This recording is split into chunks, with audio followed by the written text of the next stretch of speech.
Good morning, everybody. It's a pleasure to have you here with us.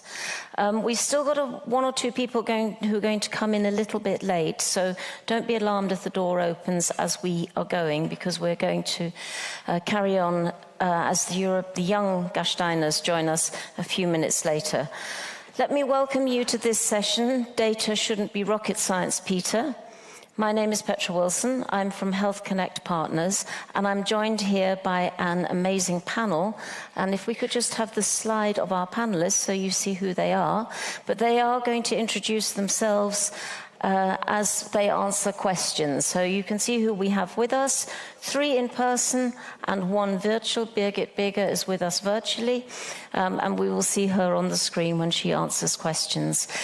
We also know we have a very large number of people with us virtually. The people who are with us virtually can interact with us via Slido, and I'm sure we'll see the Slido link in a moment. So here you have the Slido link. This is the link for anybody who is with us virtually, and of course you in the room as well. You in the room will be welcome to ask questions by raising your hand, but in order to keep things as fair as possible, we will also be taking points from Slido, and you're very welcome to make your comments there as well. This session has been kindly sponsored by Novartis, and we're very grateful to Novartis for supporting this and for their continued engagement in the realm of making data work for us patients, for us researchers, for healthcare professionals, making data work for healthcare. And that's really what we're looking on today. And I'm going to start in a moment by introducing a new concept for today to you. But what I want to say is that this session is the second session in 2 ways. It's the second session in the stream on transformative approaches. Mike Morrissey just chaired a session looking at the role of transformation in the cancer realm, and particularly the importance of data, or from my perspective, particularly the importance of data. There were many other things in there, but the importance of data in taking cancer care to the next level. And that's really what we want to look at here today. But it's also a second session in that it builds on what we did last year in a session that was entitled, Hey Mary, and Thanks for Your Data.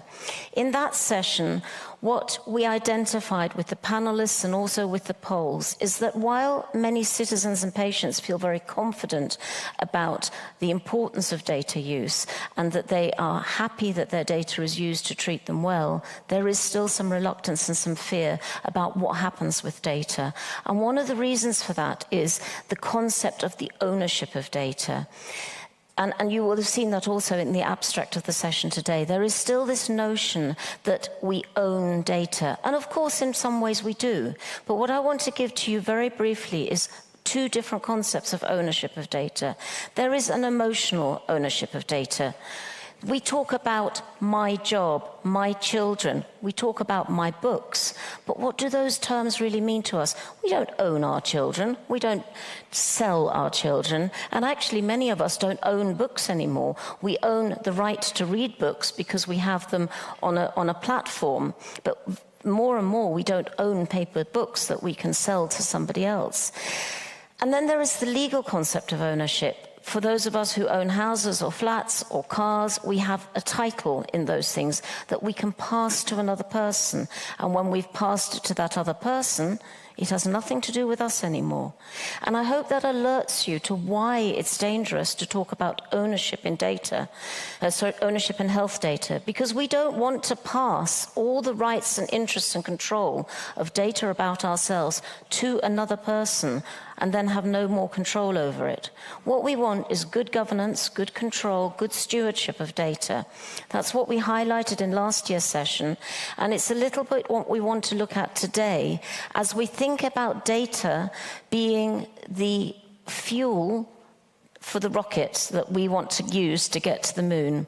And what I want to present to you now, and if we could move to the slides please, is 3 concepts of different types of healthcare journeys that we are on. Now, these are not healthcare journeys that are necessarily cumulative, but they are different types of healthcare journeys that we are on and that are fueled differently and by different uses of data. I would put it to you that we are already, in terms of health data traveling light. We already have, particularly through the mechanism of the European Reference Networks for Rare Diseases, we have the mechanism to use data to allow a patient to travel virtually. The European Reference Networks for Rare Diseases, as you know, don't actually accommodate a patient traveling from A to B, but what they do is allow their information, their data to travel so that the specialists can get together in virtual multidisciplinary teams to help those patients to share information and to allow the patient to move on to the next stage of their journey without having actually physically traveled. And that's what we can call traveling light. What we'd really like to do is move that further and move it out of the realm of purely rare diseases and specialists' interaction into how we can help people in their everyday healthcare. And that's how we are taking traveling light into the future. We're on the cusp of traveling smart, of cross-border care facilitated through health data. The Cross-Border Care Directive was the start to this, and it introduced the ideas of the summary care record, the electronic prescription, and we're now moving on into recognizing the importance of cross-border transfer of images, of discharge letters, and so forth. We're on the cusp of traveling smart, but we haven't quite got to traveling smart yet, because our traveling smart notions are limited to things like summary care records and not full records, not full data that a patient can take with them wherever they go in order to get better care. Where I think we're still in the moonshot and still reaching for real future travel is tailored future travel, where we really integrate telemedicine with face-to-face care, where we use data properly in an integrated way across every aspect of care, and where we allow patient data to really personalize the care a patient receives, where we really use data to drive preventative care, where we use data to empower patients, and most importantly, and within the context of this conference and what Gastein has been about for 25 years, where data is the fuel for resilient and targeted care in the future. So if we move to the next slide, please. Data shouldn't be rocket science, but it should be and can be the fuel for the rockets that are going to get us to those next stages. And that requires a number of things that are listed on this slide. I'm not going to go through them in detail, but they are, in effect, the things that we find within the new initiative, the European Health Data Space. It's about interoperability. It's about findable and accessible data. It's about portability of data. It's about expanding health data to include ambient data, by which I mean things like pollution data or travel data, by including wellness data, by really allowing patients to bring their own data into the healthcare environment. It's also about regional integration, and we'll hear more about that as we go forward, because healthcare is essentially something we need to be able to use near to ourselves, near to our homes and our families and our support infrastructures. So that's what we're going to look at now. We're going to look at the journeys of healthcare, 3 different concepts of journeys, and data as the fuel for the rocket that we hope is going to get us to future tailored travel in some point soon. In order to see where you, the audience here and online, are, we'd like to invite you to go to the Slido. And if we could put that up again with the link to the Slido, which is #Moon for this one. And there you will see a question that asks you to rate from 1 to 5 how far you think we've got in terms of actually having tailored travel into the future. Are we nearly there yet? For any of those of you who still have young children, or even for those of us who have older children, are we nearly there yet? Is an question we've all had to answer in the past. So let me put that slide up. We can see where we are. And I'm going to use this question to go to our panel to ask them to react to what they've seen. Thank you very much for listening to this idea about 3 different types of travel. And for our panelists, you can see the results. Well over half think that we haven't really got there. We're still only daydreaming. Some think we're actively planning our routes. Numbers are going down as we speak. We're going to close it in a moment. And nobody thinks we're there yet. So we're still on the way to traveling. So I've just realized I've left my questions up there. I am, however, going to ask Mike, you to respond first, to ask you, what's your reaction to that? People still think we're daydreaming. Is that a fair assessment? And would you like to also introduce yourself as you answer that question? Sure, thanks, Petra. Well, I would say that we are thinking about getting measured up for our spacesuits.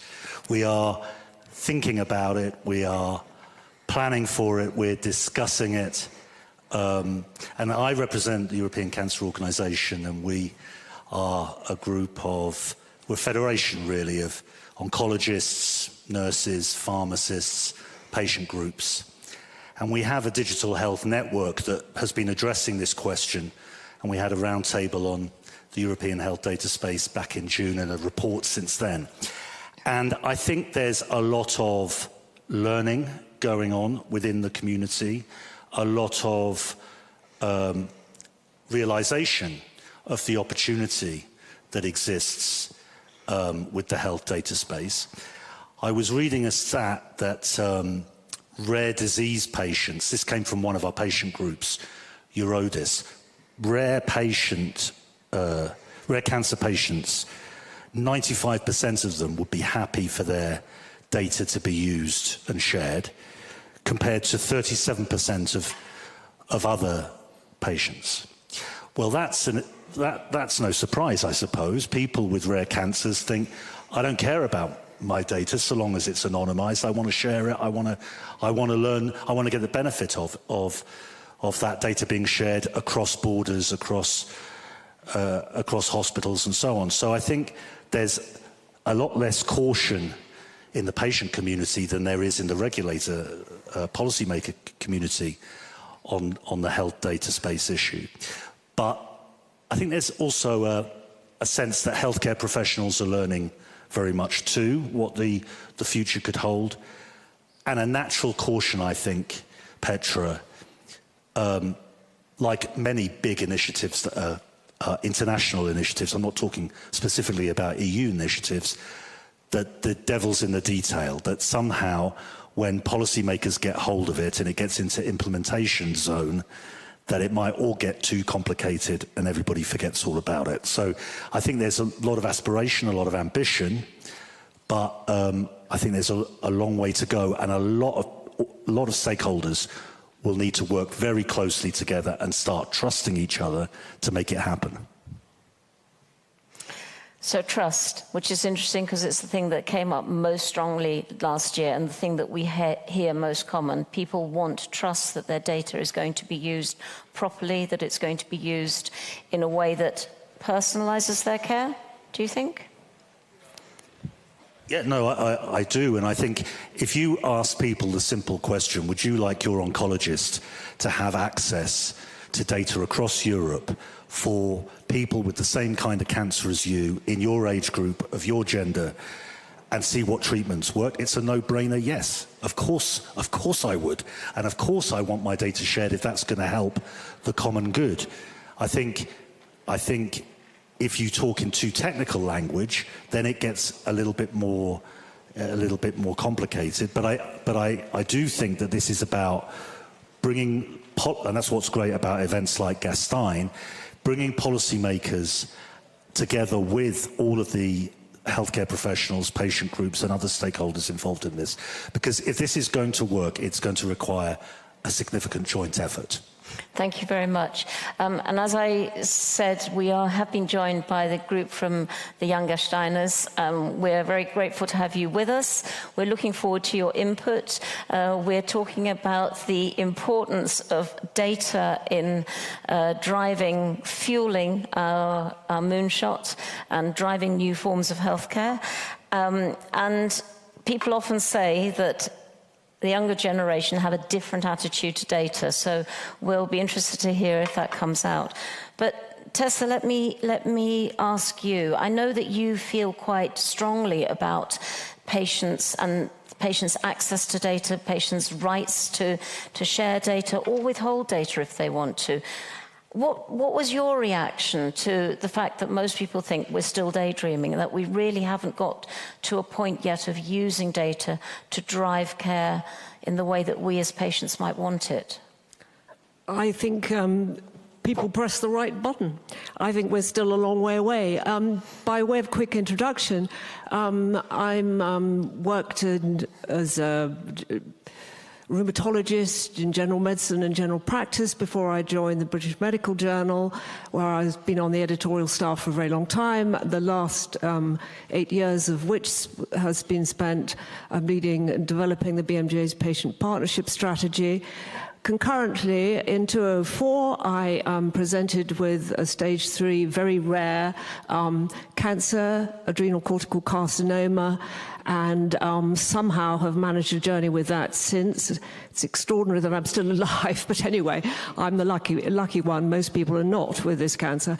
Also, I'm a carer for family members with dementia, blindness, rheumatoid arthritis, and I think this journey has made me passionate indeed about the importance of patients having full access to their own health records. You cannot expect people to take control and self-manage their conditions, especially long-term chronic conditions, which are the most common things that health providers in Europe are having to deal with, if they don't have access to their own information. I always sort of draw the parallel, how on earth would you manage your financial affairs if you weren't allowed to see your bank statement? I think in terms of where we are along the road, there are some encouraging signs. For example, in Sweden, now well over 90% of people have full access to their electronic health records, and they started that in about 2012.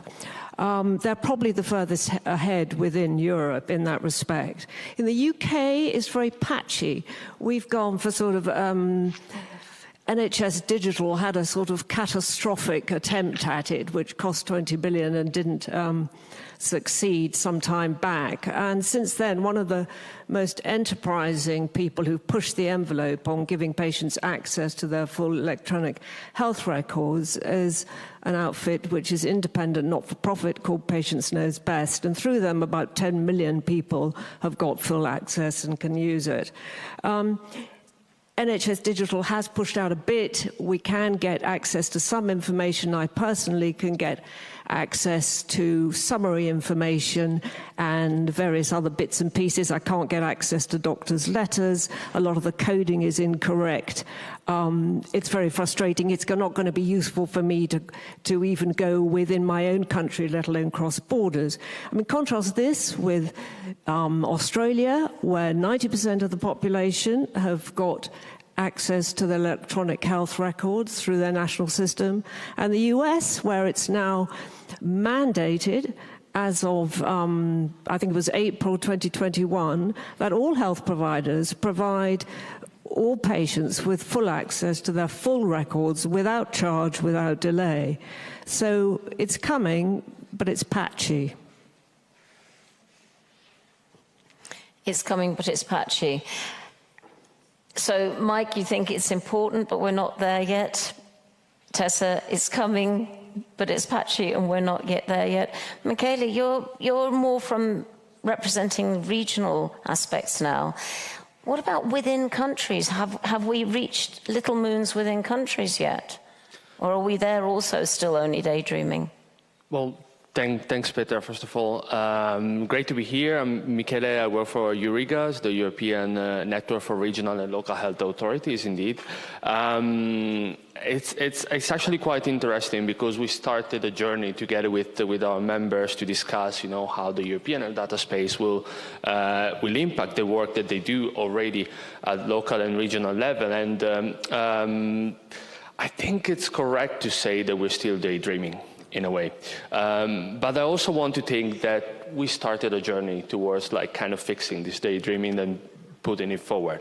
Why am I saying that we're still daydreaming? Because it is clear that we're talking about the European health data space, and we have some really good bases, as you explained in the slide, the European reference network, so models that can be scaled up.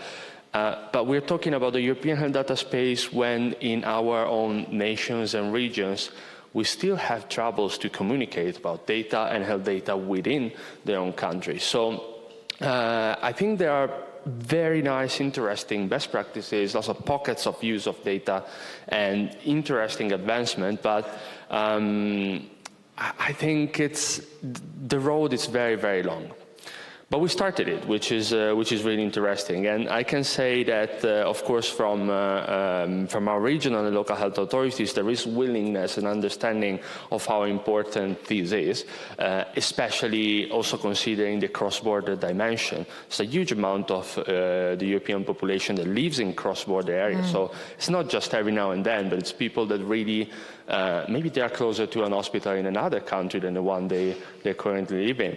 So it's not just about fixing it for 1-2 cases, but it's really creating a system that it's working 365 days a year.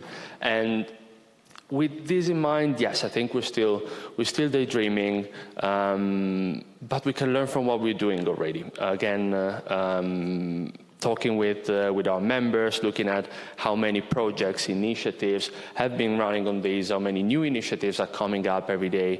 There's a lot of wealth of information on how to make it happen. I think we just need to take the next step and connect everything, and that's going to be probably the hardest bit.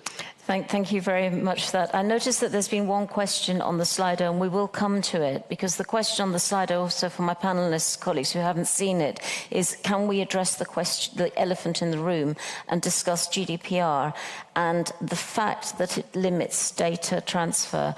We'll come to that. I'm going to ask Birgit to give her comments on this idea of the journey and how far we've got. We will come to that question, but I do want to, for people who don't know me in this audience, saying GDPR to me personally is a little bit of a red flag, and I can talk about this for weeks on end, so you really don't want to ask that question of me personally. Fortunately for you, I'm the moderator, so I can't answer. But Birgit, please. Good morning, everybody. Great to be here with you, even on the virtual space. But we are talking about data and digital tools, so it's great to use it.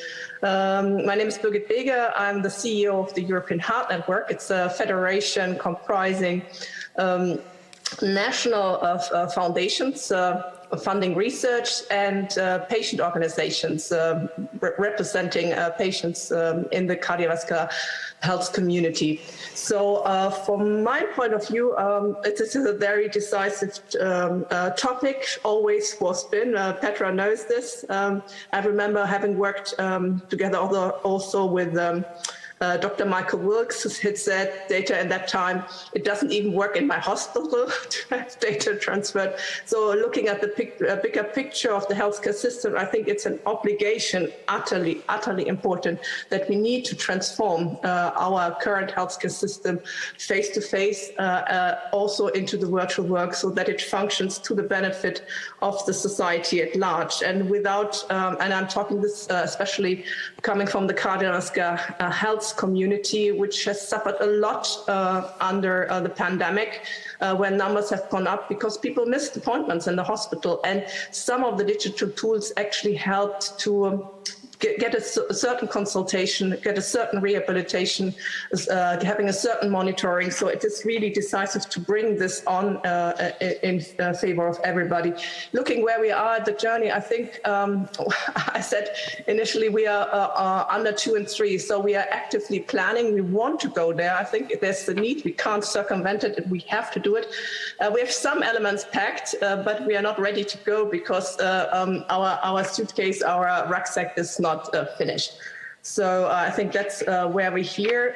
I think the European health data space is a promising undertaking. It is one of the let's say, next to the cross-border health care directive with the electronic health record and the e-prescription and the European reference network. It's another building stone, but we have to see that it all fits into the suitcase, and that the elements are actually helping us to do the journey, that they work together. So the European health data space has some other legal instruments you've just mentioned, GDPR, but there's also, of course, the medical device regulation, let's say the directive concerning security of networks and information system, Data Governance Act, artificial intelligence, another very important topic. And I have to see that these instruments work together like a fine machine rather than blocking each other, which we have at the moment, unfortunately, the case. Regarding patients and trust, yeah, I think there's a big ethical debate on the one hand side to enable the primary use in favor of the patients having access to cross-border the health records, the data, the images, and maybe also procedures in the long run. That is the one point, but we also have the strong need for secondary use of data to have research, enable innovation, and progress overall. So there's an ethical debate, and I think it's our job as a society to create a framework where there's trust, where the FAIR principles, which I mentioned on your second slide, Pedro, so that people can trust into the system and that there is a benefit for all stakeholders involved, be it researchers, be it healthcare professionals, but of course, primarily, of course, for the patient, because that is he should be or she should be at the center of it.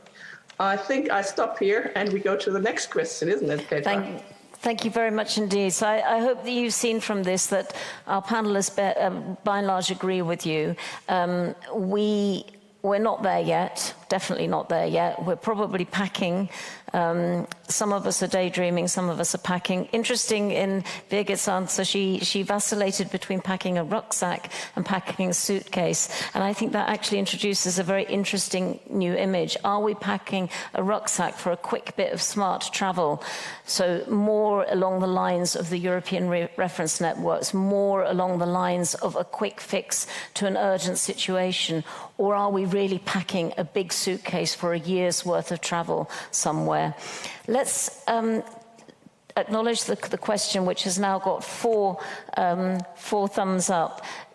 And we haven't prepared this, so I will have to ask you to wing it if you'd like to. GDPR. In my introduction, I did mention GDPR. I did say that the GDPR doesn't include the concept of data ownership, that it's about data governance. GDPR has within it the right of data portability. But how portable is data actually? I think the question suggests that whilst the concept of data portability might be in the GDPR, it doesn't really work. Is that one of the things that's limiting our journey to the moon? Mike? I mean, I think yes. I think it's a very good question, and I think, like a lot of initiatives that happen on a European-wide or global basis in healthcare, you know, it's full of unintended consequences, right? And the concept behind GDPR may be admirable and all of that, but in practice, it paralyzes data sharing, and in a way that the individual that the legislation is designed to protect suffers from. So I think that GDPR is an obstacle. It's one of the three big barriers that needs to be addressed by a number of stakeholders to resolve. I think that there's two ways of looking at this from my perspective. You could say, you know, it's really complicated getting a health system to talk to itself, as Michaela was indicating. I mean, I remember when I moved to France, how impressed I was getting a carte vitale, which has a chip in it, which has all of my records, and I can give to any doctor or any pharmacist wherever I go. I was super impressed, having moved from the UK to, just in time, by the way, to France. I was super impressed with that. And you could say, well, it's so complicated getting healthcare systems to talk to each other with data, it's impossible to think about going wider than that. But I think that would be lacking in ambition. And I think we need that ambition there. We at the European Cancer Organisation have been asked by the Commission, the European Commission, to coordinate a project for a cancer survivor smart card, like an app. Now, I can tell you, being a little bit involved in leading that project, coordinating it with other organisations, it's super complicated. Super complicated. The idea that a cancer survivor would have an app that can talk to different systems, that is relevant in all 27 countries, that is super complicated. Does that mean we should give up? I would argue not. I would argue that by insisting that systems talk to each other, that we standardise the data that we're keeping on individual citizens in different countries, by solving or trying to solve the GDPR issue, we've got a chance of levelling our sights and a chance of improving individual healthcare systems in nations and regions, as well as the transfer across borders. If we don't go there, if we say it's all too complicated, why bother? I think the inequalities issues that we've been talking about in other sessions here at Gastein will just continue to exist. Thank you very much. Michaela, you've thought a lot about EHDS, GDPR, you mentioned them both. Do you, I think we all recognise in the room, those of us who've read the European Health Data Space legislation in detail, the object of the exercise was overcoming some of the barriers that the GDPR had created. But it isn't just about cross-border data. What about within regions? How near are we to solving the problems of data portability within regions? Well, I think, yes, the question it's pretty relevant indeed. The elephant in the room is the GDPR as a starting point. But as Mike was saying, I think the EHDS has the ambition, although it's going to maybe take forever, but it has the ambition of trying to solve these things. Otherwise, we would have never even started thinking about it. We would always say, yeah, it's too complicated, we're never going to go there, and we would actually never moved on. GDPR is a problem also at regional level in a way, because we all know application is fragmented, so it is fragmented also within countries. To me, I feel that, you know, the health data space has the potential to take the next step to this. And maybe I think I saw also like a second question related to what regions think about it, whether it's the right way to solve it, whether it's feasible enough. I think at this stage, based on what we've seen in the proposal per se, probably we cannot give like a definitive answer, because like a lot of the implementation on the data space is still going to rely on implementing X, delegated X, and so on. But it has the right ambition to help, you know, all stakeholders, starting from local and regional authorities, to deal with this. Although yes, at this stage, it is still an obstacle in a way. It's something that still needs to be addressed. But at the same time, as an elephant in the room, we cannot go around it in a way. And with the proposal of the Commission, with the work that the Commission has also been doing together with stakeholders and over the long kind of period of developing the data space, I think we are indeed going in the right direction. But it's not going to be easy. Yeah. We're identifying some problems that need to be solved. But Tessa, I wonder if you want to look at this from a slightly different perspective. So yes, GDPR is possibly one of the problems, but does the problem reside in legislation, or is it elsewhere? Why is it that you said that you don't have access to your data in the way that you would like, and when you do get access to it, it's not even necessarily correct? So is the problem solvable with legislation, or is the problem elsewhere? I think you've got to define what the problem is. I'm sorry, I'm talking about the problem as I see it, less from the point of view of institutions sharing information across borders. I'm talking about or traveling to the moon. Patients have a very finite amount of time, and They want to get good quality, safe care. And they are now interacting with fragmented providers where there is no continuity of care, where you turn up at an outpatient and somebody has a blank sheet and says, tell me about yourself. Now, when you've got multi-morbid conditions and a very complex history, this is a pretty daunting prospect. Is this guy going to give you self-care? Do you trust the advice the management is going to give you?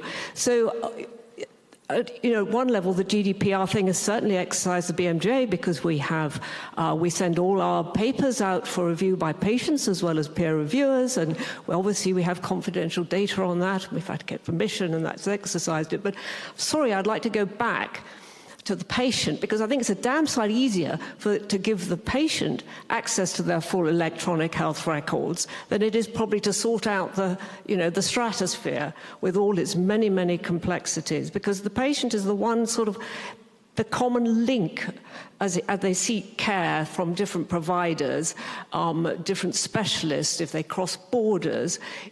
They need to be empowered with full access to that information. And the difference it makes to them is now well established. We've got 10 years worth of research looking at the benefits to patients of full access to their own health records. Most of this has been undertaken, collated by two outfits. One is in Sweden, and it's called the DOME Consortium. The second is in the US, and it's called the Open Notes Initiative. If you go to those websites, you can look at the overwhelming evidence of the benefit to patients and the public to carry their own full health information. It's empowering. They learn about their conditions. It's raising their health literacy. We know that people with high literacy, health literacy, have better outcomes. They're better prepared for clinics when they come along to talk to the doctor. The communication is better. It increases their trust in their health professions. It increases their adherence to treatment, understanding of management plans. It makes so much difference, and it's also shown benefits to clinicians and to health systems too.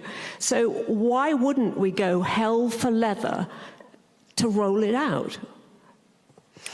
Thank you very much. You've actually, and I didn't pose the question as it was posed on the Slido, but there was a question on the Slido which was, should data sharing and data privacy be discussed at a more general level? People need to understand what data privacy means and how data is gathered and processed. And I think you've just gone a long way to answering that question, Tessa. Thank you very much. So I think we're really moving along here. We're identifying some of the big challenges that need to be addressed. And to that, I'd like to come back to you, Birgit. In terms of challenges that need to be addressed, you also showed some of the, in your first answer, you indicated some of the legislation that is now going to start impacting on us. And you actually indicated another elephant in the room, which is artificial intelligence and the use of data in a way that for many people seems very frightening indeed.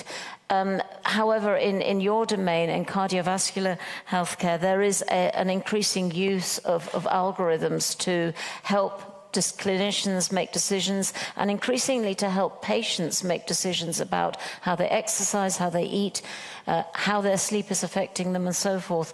Do you think this is another area that we need to tackle and address? Yeah, definitely. And coming a little bit back to the question,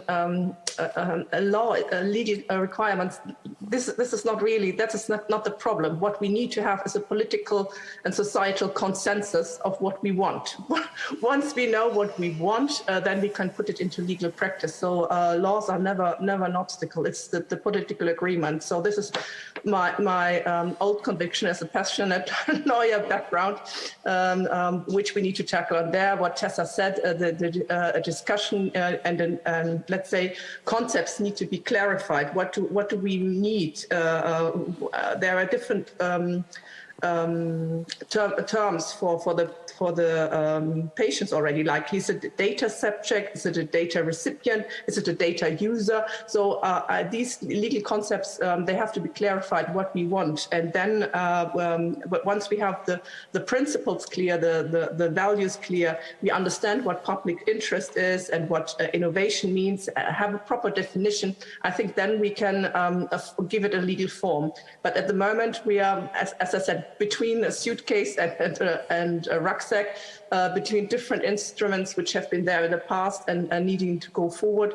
That is what we need to have to get to this trust of patients into the system.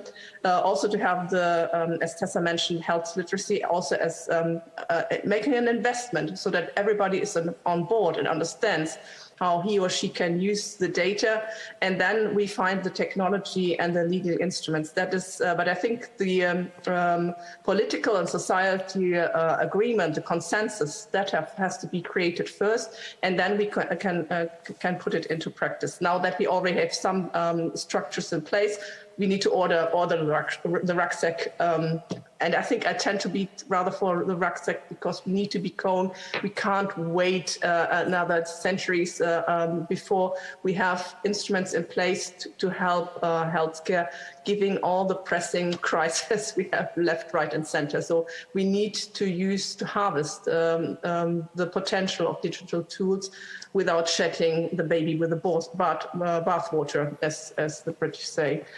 So there's a certain urgency, I think, and clarifying these concepts, the content of these concepts should be first to have this understanding, this agreement at a multi-sectoral, multi-stakeholder discussion, and then I think we are better prepared for our journey. Thank you very much. And you've done one thing there which you said that one of the problems with this question about the moonshot and these journeys is we haven't defined our destination. When we were preparing for this panel, we thought about another question, and another thing that we haven't really defined is we talk about the patient. But in this journey that we're on, is it the same journey for all different types of patients?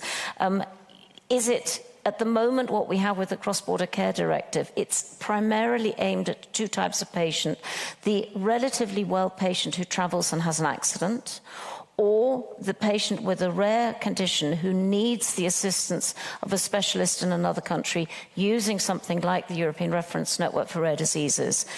But there's a wealth of patients in between there, and one of the questions we have on Slido is, what about a dementia patient who can't access their own data, may not want to access their own data, but wants to authorize another person to access their data? So Birgit suggested one of our problems is we haven't actually defined our destination, so a problem in getting there. What about the travelers on this journey? Would you like to make any comments about those different travelers? Tessa, would you like to go first on that one, the different types of travelers and how we meet their needs? Well, I'm sorry, I probably sound like a worn-out record, but I think you meet all of their needs if you're a fit and healthy person and, you know, you've got virtually no medical history and you need your leg setting. If you're the carer of somebody with dementia who has given you permission to access the full record and support them to get care. If you're somebody with complex multimorbidity, but you have access to this information. I think the common thing, I think we all need the same thing. We need what we were talking about decades ago, which is this smart card, which you can, whichever provider you see, whatever the problem is, you can insert it in, or you have it on your phone. There's a lovely anecdote. There's an amazing GP in the UK called Dr. Amir Hanan, who's been recognised by our late Queen with an Order of Merit, because he's been giving people access to their full health, electronic health records for 16 years. And there's a lovely clip he shows of a lady during the pandemic who was admitted to hospital, a very complex history. There was absolutely no information about her history, and the doctors, orthopedic surgeons, were wondering if it was safe to operate and what she was on, and they were all new and they were rushing around. There was so little time, and it was all fraught, as it always is in hospital. And she just calmed them down. She said, "It's okay. I can answer all your questions. I've got all my information here on my handheld. Just go ahead, far ahead, and I'll answer that." And this good lady in her 80s got safe care. Now, this is what people want. They want safe, good quality care. And as a patient, I've completely given up with thinking that providers are necessarily able to provide this when they don't, and very often they don't. In fact, always they don't have full access to my full health information. The GPs don't have it. The 8 hospital specialists I occasionally see don't have it. I feel it's my responsibility to have it and compile my own records, and that's exactly what I've done over years. And it's frankly been life-saving. And I could enlarge on this, but I've spotted errors in the medical record. We know these occur in 1 in 5 cases. I've spotted situations where doctors have simply not noticed an abnormal test result, which needs to be followed up and which needs treatment. I actually was able to aid diagnosis of 2 parallel conditions that I have, one being hyperparathyroidism and the other pernicious anemia, important conditions which cause unpleasant and horrible symptoms, which were successfully treated but had been ignored, these symptoms, because everyone just said, well, you've got cancer here and you're a bit depressed about your cancer. Now, I'm an N of 1. I can't believe, though, that the situation isn't similar for many, many patients. And I do think that we have to give patients their right, which is access to their data, and empower them to self-manage and take a level of control. I mean, we know that with most patients, they're spending 3 hours, maybe max, with in front of or interacting with a health professional. And it's something like 8,757 hours per year in self-management. And they do this with their patients, with family members, with friends, through patient networks. It's not as if healthcare stops and starts in your interaction with a health provider. I mean, it's rubbish to think that. So I think we have to take a lot more seriously this idea of fully accessible health records to patients and giving them the chance to self-manage and take more control and, really participate in shared decision-making, which is so important. Yeah, I mean, I very much agree, and I think, healthcare systems typically work in silos, and data can smash through silos. I mean, Birgitte and I have both worked in cardiovascular and oncology, and we know that somebody coming with heart problems, presenting with heart problems, may not mention that they've had cancer, and vice versa. And actually, that's extremely valuable information for the GP or the family doctor or the specialist that is treating them. And if we're relying, as Tessa was saying, on the patient's memory and expertise about their own condition, we tie the healthcare professional's hand behind his back. We prevent them from doing their job because we're not giving them all of the information, and we're relying on the patient, who may be very literate and articulate, who may not be. We're relying on the patient to provide all of that detail. And that's why what you're talking about, Tessa, and for example, the smart card thing that we have in France is so valuable, because all you have to do is show up with your card and then all your stuff is there. But there's another issue as well, which is that the healthcare professional wants to know how to treat that patient in the best possible way. and we tie their second arm behind their back because we don't give them anonymized data access to similar patients of a similar age and gender with a similar condition. So we, even in their own country, never mind cross borders. So we are really putting the healthcare professional in a difficult spot on two levels. And I think that this is what the opportunity of the health data space has across Europe.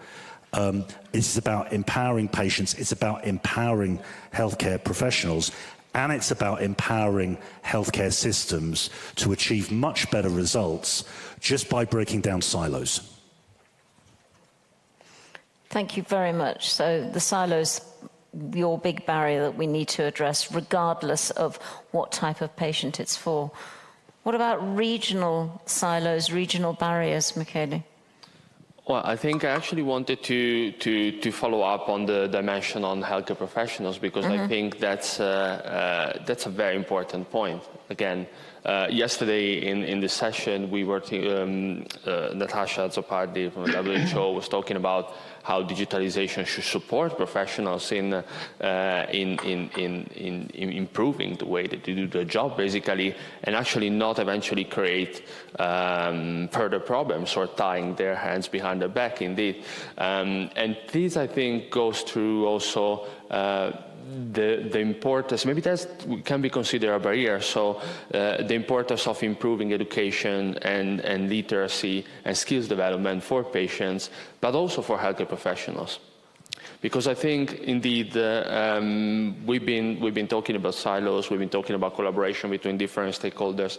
I think this has all to be part of the same ecosystem, whether it's at national level, whether it's at regional and local level. In some cases, it could be easier. In some cases, it will be a little bit harder. But I think going beyond what's written in the regulation on the European health data space, I think what needs to be fundamental is that we also look at the whole ecosystem preparedness to welcome what's going to be the end game of the regulation, basically. So once we're going to have the European health data space, whether it's in 5, 10, 15 years, how are local, regional, national actors are going to be able to welcome what's going to be written there? Are they going to be able to be prepared both from the infrastructural point of view, but also from the ecosystem point of view? And that's actually something that we started to look together with our authorities, because we realize how really looking at the different components of the healthcare ecosystem it's fundamental, because otherwise we risk to leave someone behind, whether these are patients, whether these are specific type of patients, whether it is specific disease patient. Of course, we know that we have like different typology of patients that are maybe more into using already data, into using digitalization than other pathologies. We have, as Mike was saying, different types of engagement with digital and data, and that's, I think, we also need to keep it in mind that might not be solved through increasing literacy. I think there will be a point where carers or patients themselves are maybe not going to be able to make the best use of whether it's an app or whether it's a card. So I think it's going to be also important to look at this and make sure that we're not leaving them behind. And that's, I think, it's fundamental. And the same reasoning should be done also with healthcare professionals as well. Because, again, otherwise, even with a big European initiative, we still risk to be bound to how the individual professional or the individual patient is going to interact with the data, basically, with the data space, and with the data on the app, on the phones, or whether it's on a card.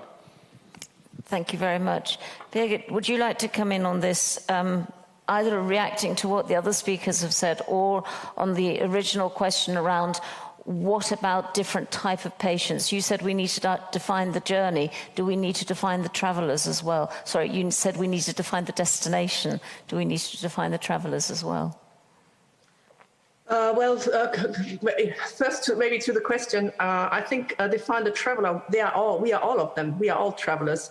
So what we need to do is to have to enable everybody to be on the same footing, leaving nobody behind. That means creating the structures already at a governance model, so that it is easy to access, that people can access, that they know who has had access, and that there's a European format, so that e-prescription images and reports, they all pass in a way. And I think it's very important that we enable the access of people.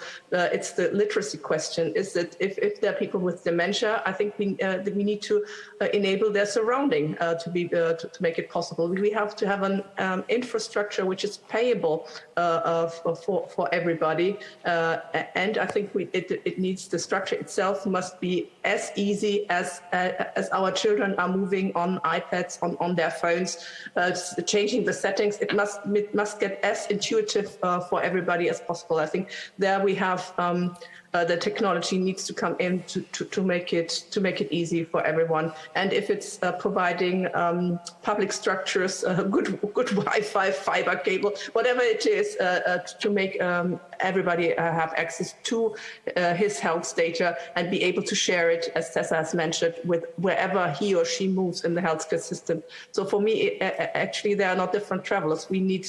Everybody needs to have access to be part of this joint system, so everyone can use it, whatever his role at the given moment is, being a healthcare provider, being a carer, being a patient, so that the system can be used efficiently. And that is, I think, also a public task, that member states come together, regions,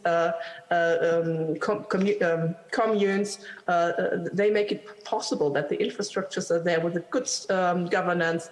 We are talking about registries. We need to have the highways, or if you say the spaceship rockets, departure panels, etc. So I think we need to work on these structures, that they work, that there are authorities there, that there's checks and balances within the system. So it's a huge public task as well, I think. But in the center should be the patient, the person using it, and it's the great aspect of co-creation, which has also been mentioned by Tessa, in order to make the system function. We can't have a system just being theoretically constructed. We see where it then bugs with definitions which are not coherent between legal instruments.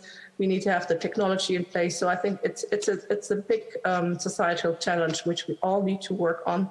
And I think it needs to be co-created with the patient. Otherwise, it will not work in the end, and we don't have good health outcomes, which is the whole purpose of it. Thank you very much. And in answering that, and in fact, the other panels in answering that question as well, you're pointing towards one of the other questions on Slido, and I'm very aware of that I'm seeing the Slido questions and you aren't. So you're obviously mind readers because you're answering the question a little bit. But one of the questions on the Slido was, I'm surprised the very limited discussion about the training of appropriate human resources and skills. Are there any plans to address this? Because we've been talking about the patients and the patients as the vectors and consumers of health data. But actually, we need, and Tess, you've made that very clear as well, the intermediary of the healthcare professional and the whole range of healthcare professionals to do that. We also need, there is another professional who is seriously missing in this space, which is the data scientists.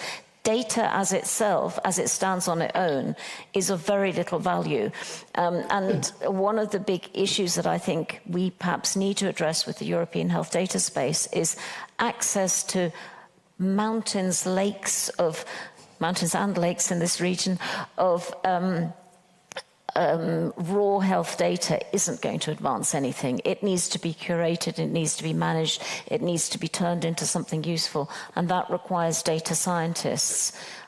Do you think that this is actually opening the issue to another whole silo that we need to address? The European health data space is not going to sit on its own. It needs data scientists that come from outside the healthcare world, but it perhaps also really needs other data. One of the other sessions here yesterday was looking at the importance of climate data in healthcare. There's also sessions looking at food and healthcare. This is all data that comes from outside the healthcare world. In your experience, how good are we at bringing in both the other players, like data scientists, and the other types of data, like climate data or environmental data or food intake data? And Mike, I see you're picking up. Well, I mean, I think it's right. I think that there's data scientists, you know, obviously crucial in this, and I think, you know, I was chairing a session just now, and we were talking about inequalities, and somebody raised the question of housing data and where people live and what kind of housing they live in. What data, what does that tell us about their access to quality cancer care in that case? So I think there's a lot there. I think that's one of the biggest challenges, right? Because you've got not just the patient, who I think needs to be at the centre of this, and the healthcare professional. You've got the member states, because the member states and the regions have to buy into having systems that talk to each other, having some level of standardization of the data that's recorded, having some ability for systems to talk to each other to resolve GDPR issues. So you've got the patients, you've got the healthcare professionals, you've got the member states. You've probably also got data scientists, academia generally, about finding what are the ways of solving all of this thing about systems talking to each other. I think you've got the healthcare industry as well, because without the healthcare industry's buy-in to all of this happening, it will not happen. There's a lot of innovation there in the healthcare industry. So you're talking about the management of a large group of stakeholders, which becomes a challenge. We know that in big European initiatives, getting all of those stakeholders around one table, getting them all to buy in at the same time, rather than it drifting off into a regulation that's theoretical, which is the risk. We need to keep it real. We need to keep it real. And I think by putting patients, healthcare professionals at the heart of it, the other groups, the member states, academia, data scientists, and industry can really support that effort. And it needs to be in the context of improving both cross-border data sharing, but also improving individual healthcare systems as a result of aiming for the moon. Tessa, you're nodding. Would you like to build on that? No, I just want to re-emphasize your point. And Birgit's, I think that we have to do this together. You know, co-design and co-creation of new data systems, is absolutely essential. And, where it's done, there's a lovely portal used in Montreal where they got everyone together, the data analysts, all the different software vendors, whatever, all the techie people, the healthcare professionals, the patients, and, they were able to make a successful portal, whereas in some situations, patients can access health information or access their records, and I hear this from the States, but actually what you get is a terrible jumble of sort of bills here and letters from insurance companies, and a bit of your clinical data there. And I mean, unless you have the sort of this designed in some sort of interface that you can really access and use, it's not going to be half as helpful as it should be. So I think co-creation is essential, and that should include those people who are going to find it difficult to use digital solutions, not just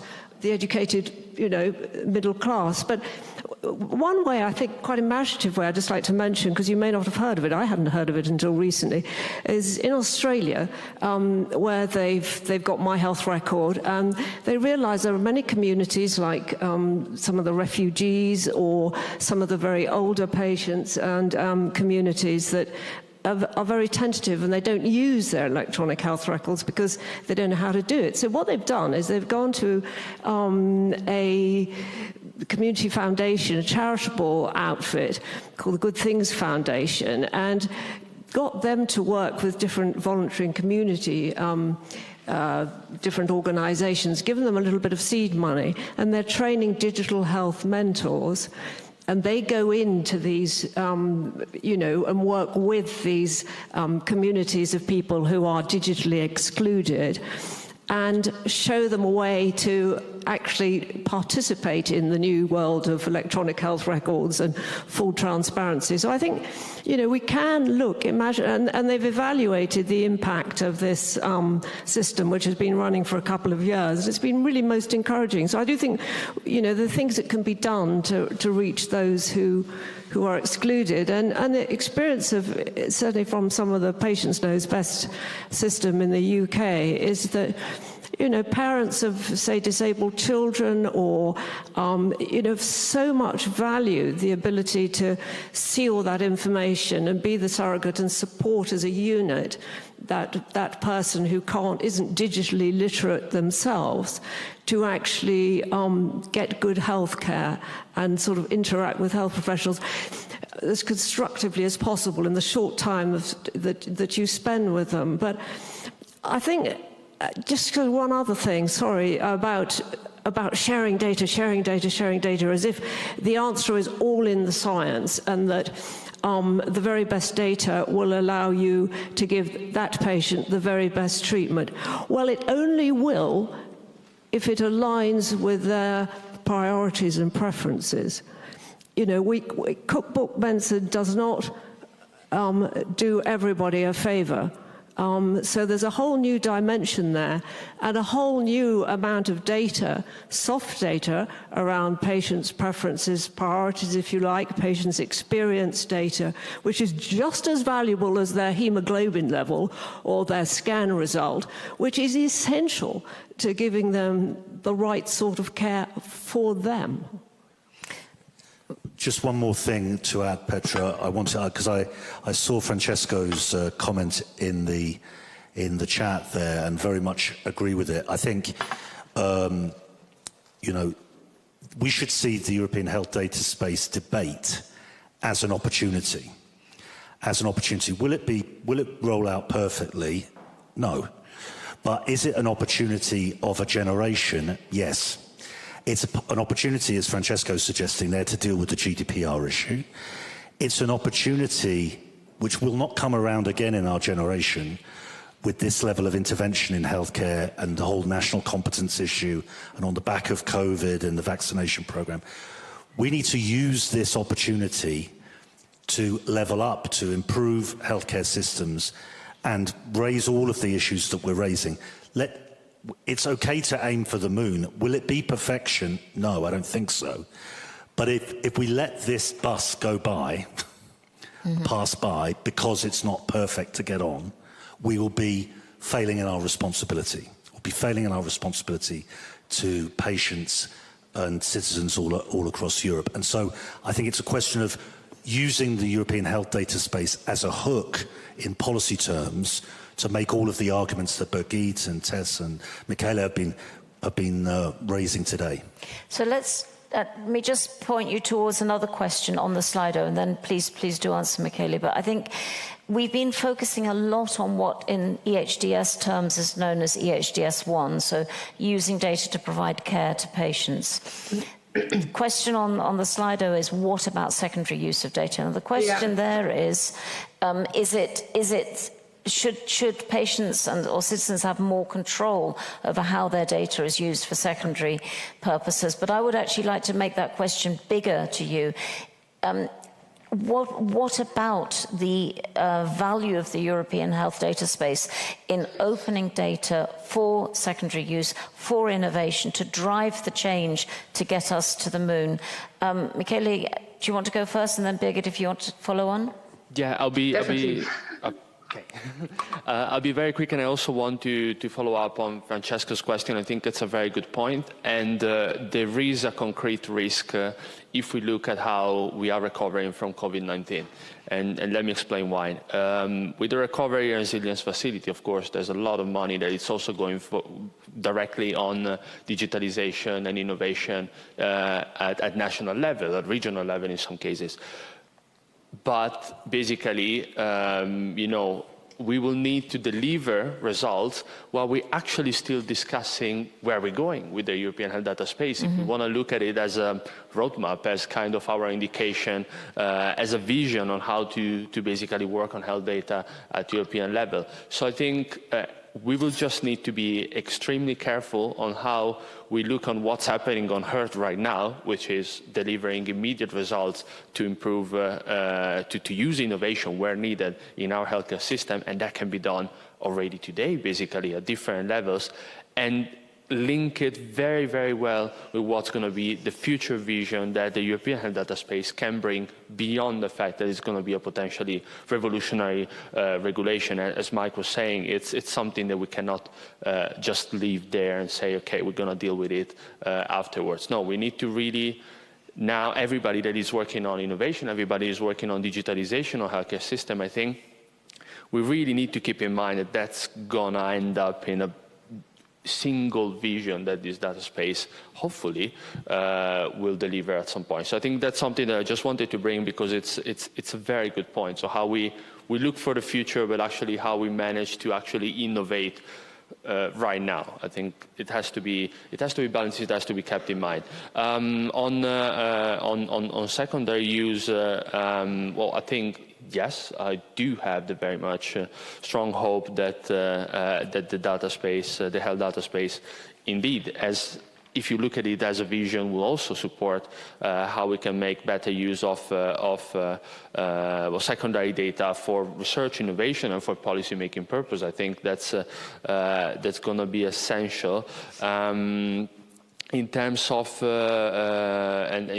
access and control, I think that still needs to be very much there. But at the same time, we need to find a system to make it happen in a way that it applies to everybody. I mean, we've been talking about different type of stakeholders that are involved. We've been talking about even a different type of patients that will engage with health data. So we want to kind of create a system that ultimately, also for the secondary use, will create an amount of data that it's also that has also quality enough to be used for everybody, and it goes also to the use of data for artificial intelligence and so on.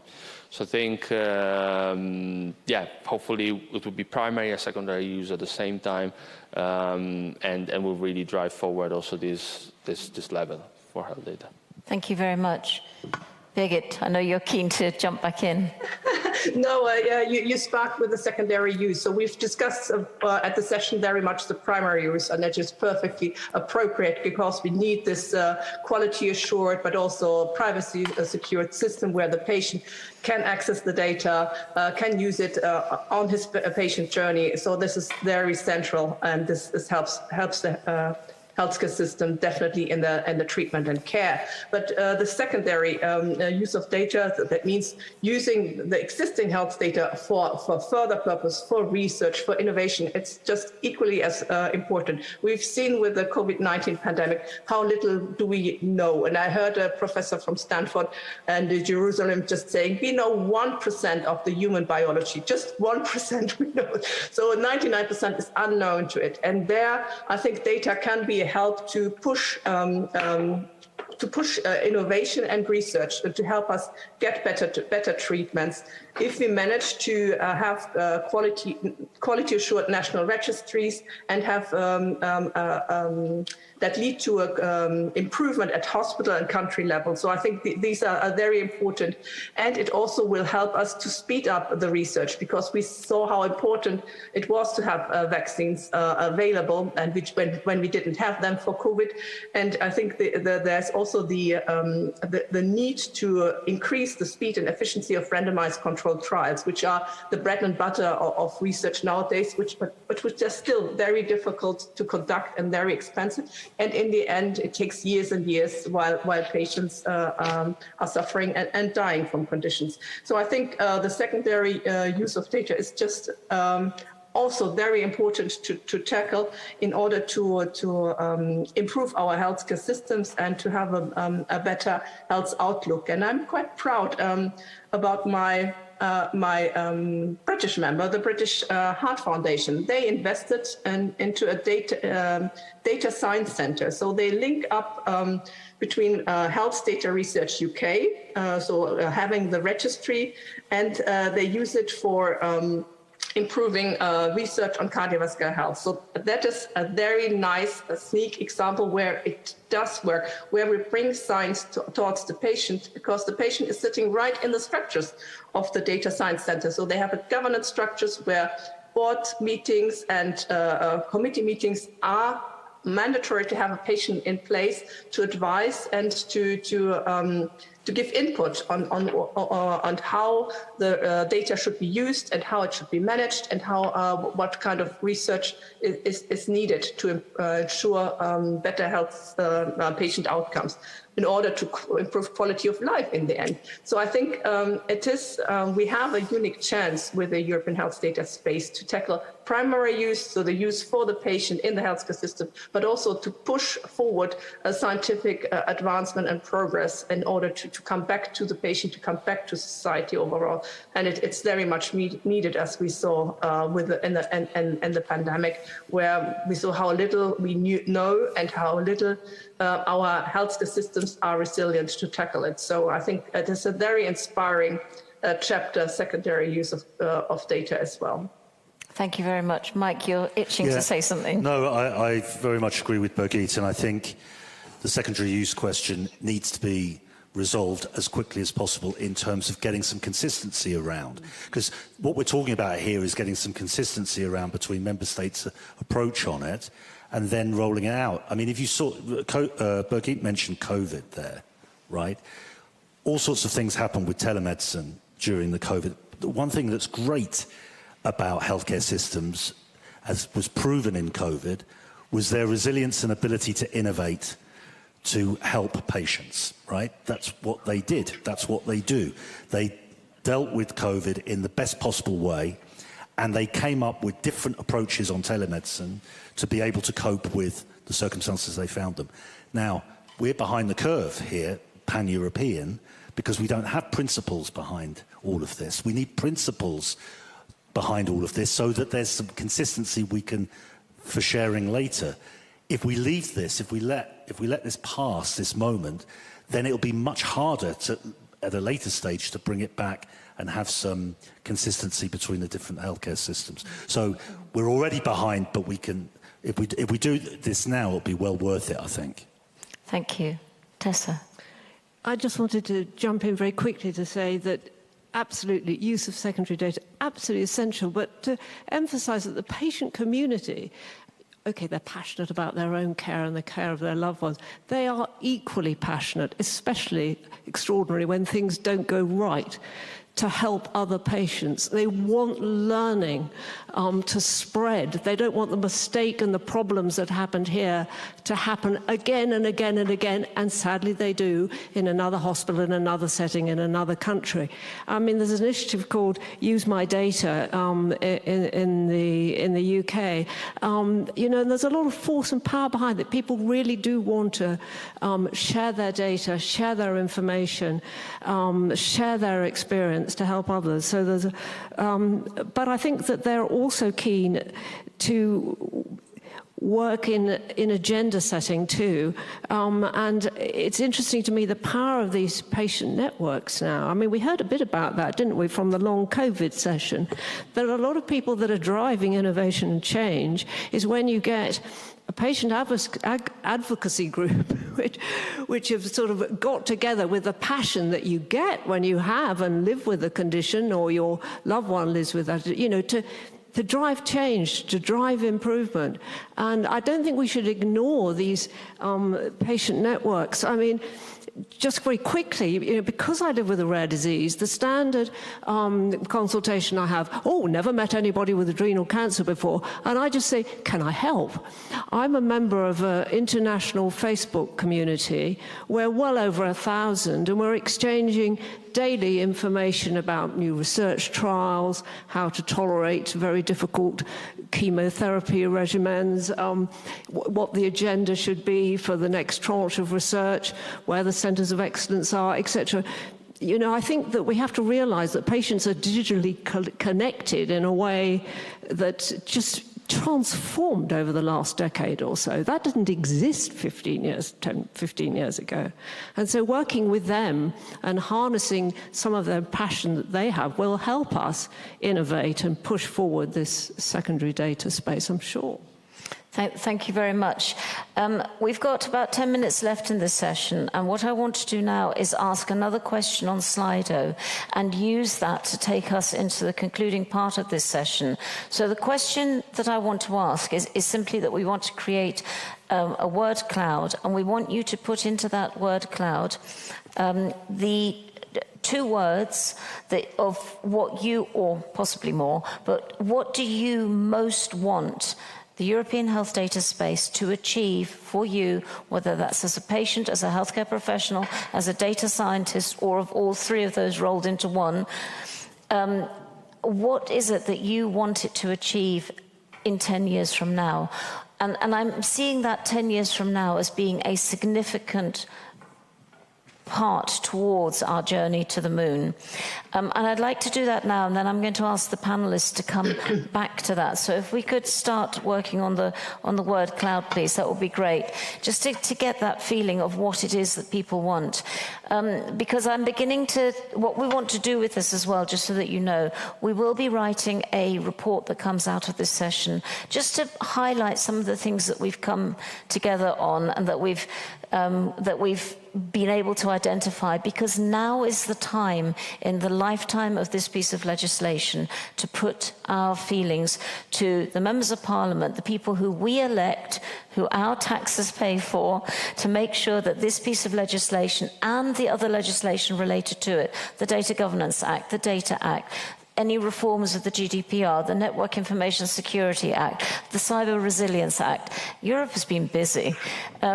And we want to make it work. So the words that we're coming out with here are patient empowerment, loud and clear in the middle, accessibility, interoperability, trust, transparency, accountability, individual data ownership. Well, it seems that I didn't quite manage to get my message across about ownership not being the way forward. I hope that that can be ownership more in that emotional sense rather than in that sense of a title that we can pass on to somebody else. But there's lots of interesting things coming up here, and I'd like to close this in a moment. I'd just like to, if we give it another 30 seconds just to see what comes out as the most important words. I think we can see things coming out there quite strongly.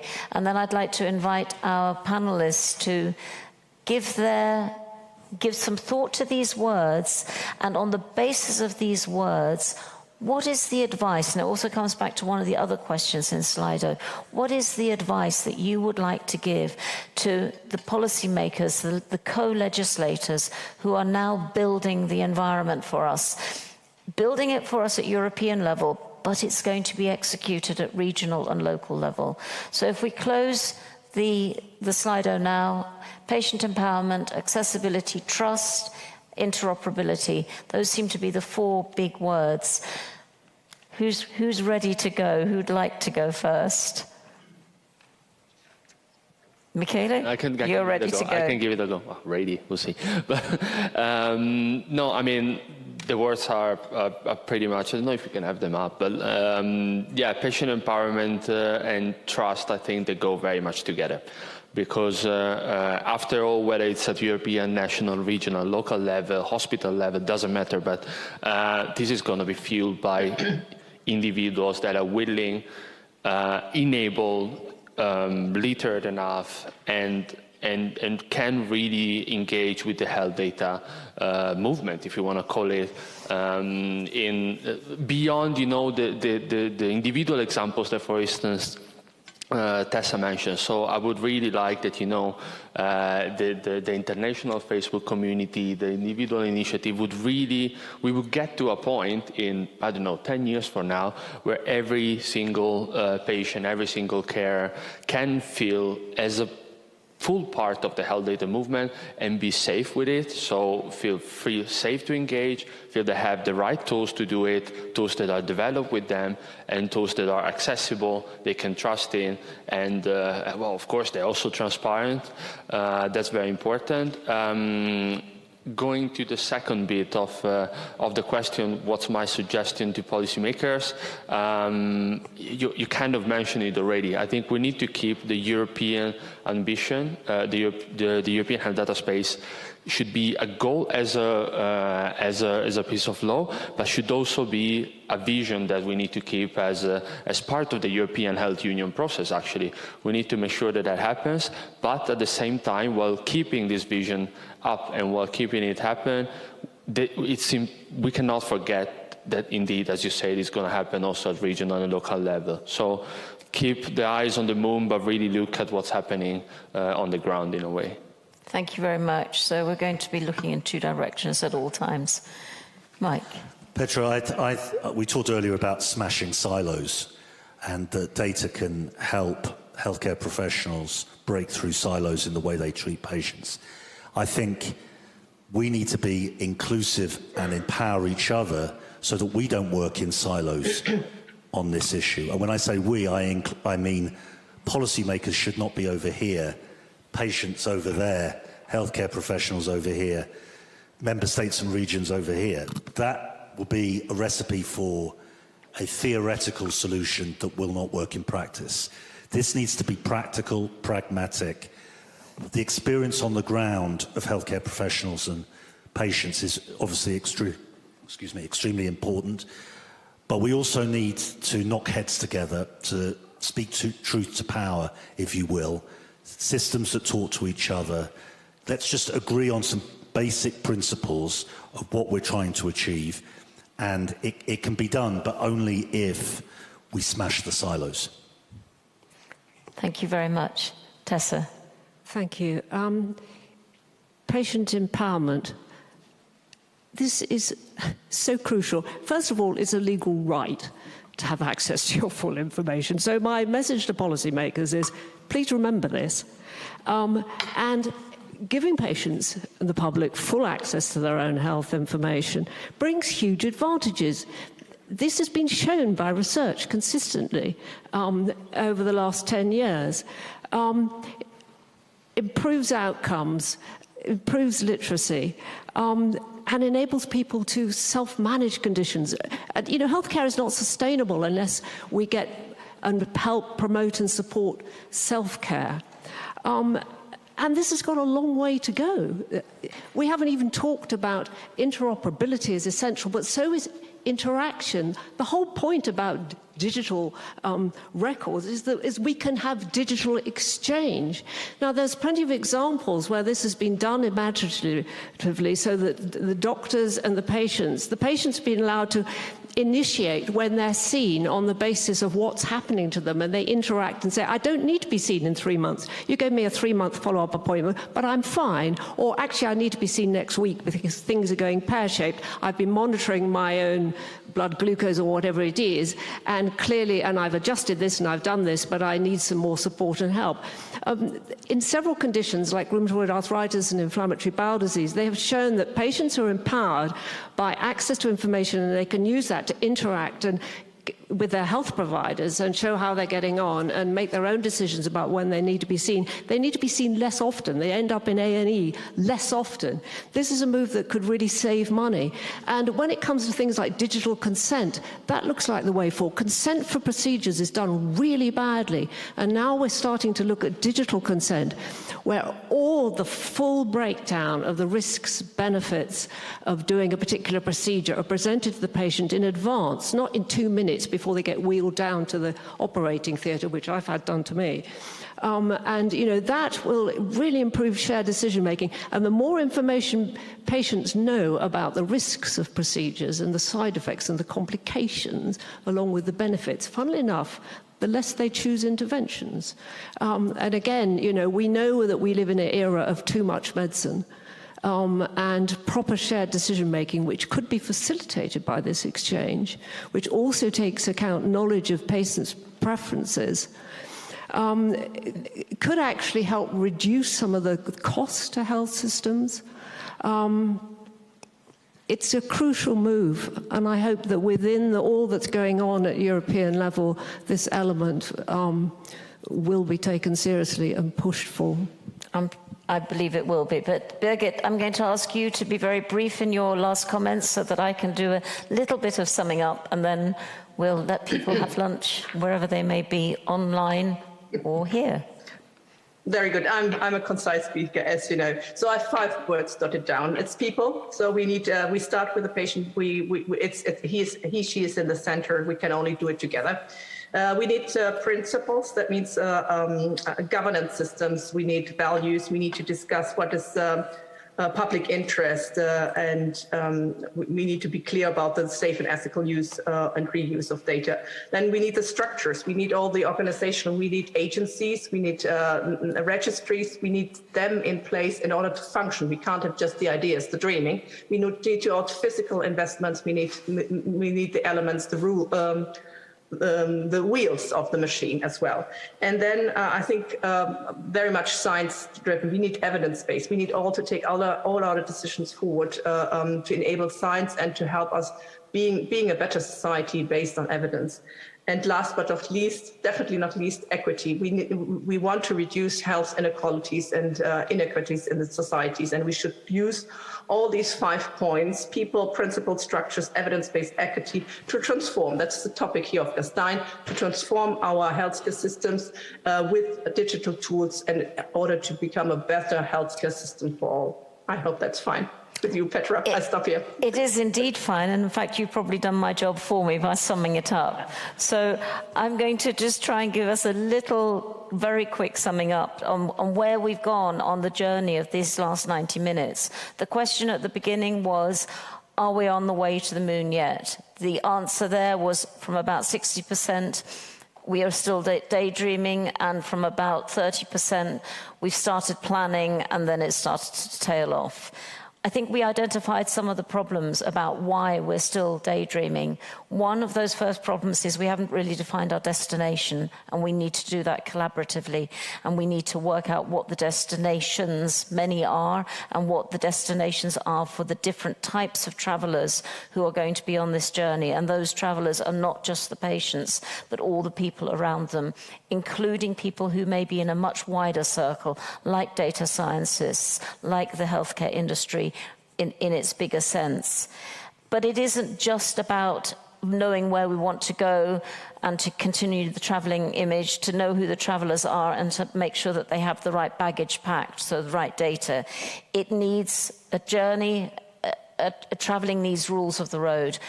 The EHDS is going to be an important part of that, but we have to get it right. And there are 2 big things that I think have come out of this that we need to get it right. And Birgit iterated it in a slightly different way. But I would say that the primary ingredient we need to get it right is co-creation and mediators to build that co-creation. And with that, I would like to put a slight nuance on the drive to patient empowerment. Yes, patients need to be empowered. Patients have to be empowered, but not in a way that is burdensome. And if a patient needs a mediator or a support, be that somebody who is an informal carer for them or somebody who is a paid mediator and a supporter, we need to build that into the system. Because at the moment, we co-create with the willing and able for the willing and able, and not for everyone.